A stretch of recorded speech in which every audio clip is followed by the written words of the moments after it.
Praise the Lord. ஒரே ஒரு வசனத்தை கூட காண்பித்து கொடுக்கிறேன். 2 கொரிந்தியர் 3வது அதிகாரம் 17வது வசனம். கர்த்தரே ஆவியானவர், கர்த்தருடைய ஆவி எங்கேயோ அங்கே விடுதலையும் உண்டு.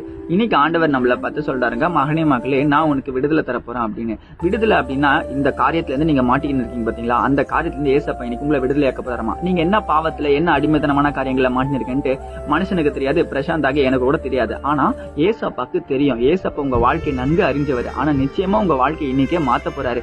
நீங்க என்ன பண்ணணும்னா அந்த ஆவியானவரை நீங்க ஏற்றுக்கொள்ற ஒரு பிள்ளையா நீங்க முதல்ல மாறணுங்க.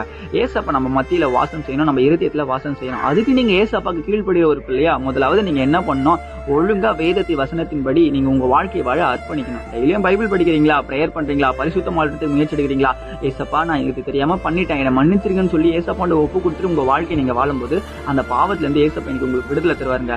ஆண்டவர் யாரோ ஒருத்தவங்க கிட்ட பேசாரு, மகனே மகளே நீ தவறுதலா போன்ல ஏதோ ஒரு காரியத்தை பார்த்துக்கிட்டே இருக்க, அது வேண்டாமா, அது ரொம்ப தப்புமா, அது ஏசப்பாக்கு பிடிக்காத காரியம், நீ அதை பண்ணக்கூடாது, உங்க வாழ்க்கை அழிஞ்சிரும்னு சொல்லி இன்னைக்கு ஆண்டவர் நம்மள பார்த்து தான் சொல்றாரு. அந்த காரியத்தை விட்டு விலகும் போது நம்ம ஆசீர்வாதமான ஒரு வாழ்க்கையை நிச்சயமா வாழுவோம். உங்க காரியங்கள் ஜெயமா மாறும்.